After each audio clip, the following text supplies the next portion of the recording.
કે આ લોકો ભારત દેશના નાગરિક નહીં હોઈ શકે, આ લોકો ઘૂસપેઠિયા જ હોવા જોઈએ અને તેથી જ મેં માંગણી કરી છે કે આ લોકોને ગમે ત્યાંથી પણ શોધી કાઢવા જોઈએ. પશ્ચિમ બંગાળ એ ઘૂસપેઠિયાનું હબ બની ગયું છે.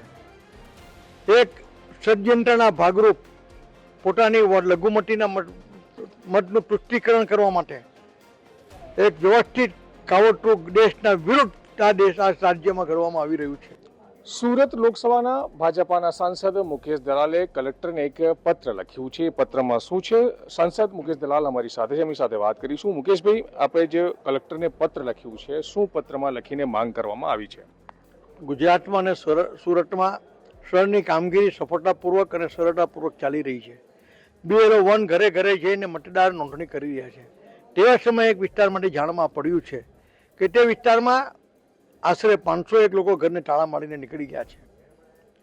BLOની જ્યારે કામગીરી થઈ રહેલી હોય મતદાર નોંધણીની, તે જ સમયે આ લોકો ઘરને તાળા મારીને નીકળી ગયા. એ બાબત સમગ્ર શંકાને પ્રેરિત છે.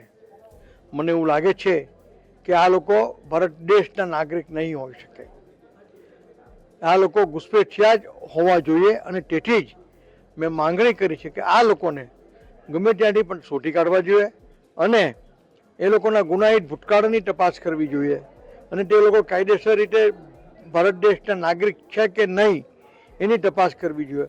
અને જો એ લોકો કાયદેસરના નાગરિક નહીં હોય તો તેઓને તાત્કાલિક ડિપોર્ટ કરવા જોઈએ એવું મારું સ્પષ્ટ માનવું છે અને એટલે જ મેં કાગળ લખ્યા છે.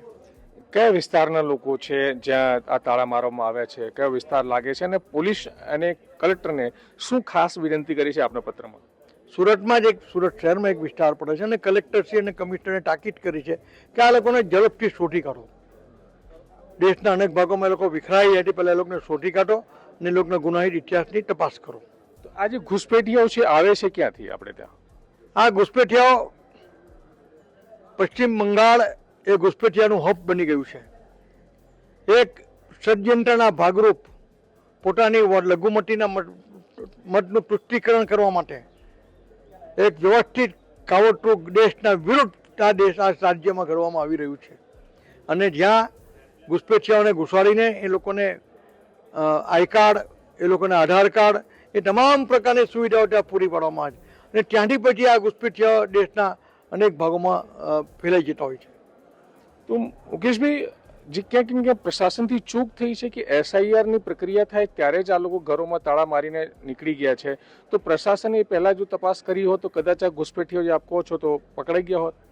સામાન્ય રીતે જે મતદાનની નોંધણીનું કામ થતું એ સામાન્ય પ્રક્રિયામાં થતું હોય છે, પણ આ વખતે સ્થળની કામગીરી એટલા માટે જ કરવામાં આવી રહી છે કે જે લોકો ઘૂસપેઠિયા છે, ભારત દેશના નાગરિક નથી, એ લોકો જે મતદાર યાદીમાં નામ નોંધાઈ ગયા રહેતા હોય તો એ લોકો પકડાઈ જાય, એ લોકોને શોધી કઢાય.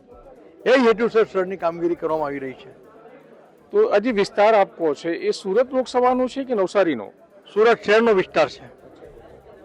તો મુકેશભાઈ દલાલ ભાજપના સાંસદ છે, તે આપણી સાથે વાત કરી રહ્યા હતા અને જણાવી રહ્યા હતા કે કઈ રીતે સુરતના એક વિસ્તારમાં, એટલે અમે આપને જણાવી દઈએ ગુજરાત તકે વિસ્તારમાં જઈને આ ખબર ગ્રાઉન્ડ રિપોર્ટ કર્યું હતું કે કઈ રીતે લોકોના ઘરોમાં તાળા મારવામાં આવ્યા છે. સુરતના ભેસ્તાન વિસ્તારમાં એ જે સાયરા નગર આવેલી છે એ જગ્યામાં ગુજરાત તકની ટીમ પહોંચી હતી અને ત્યાંના સ્થાનિક લોકો સાથે પણ વાત કરી હતી ને સાંભળવાનું અને જાણવાનો પ્રયત્ન કર્યો હતો કે જે લોકો અહીં વર્ષોથી રહેતા હતા તે અચાનક જ ક્યાં ગાયબ થઈ ગયા છે.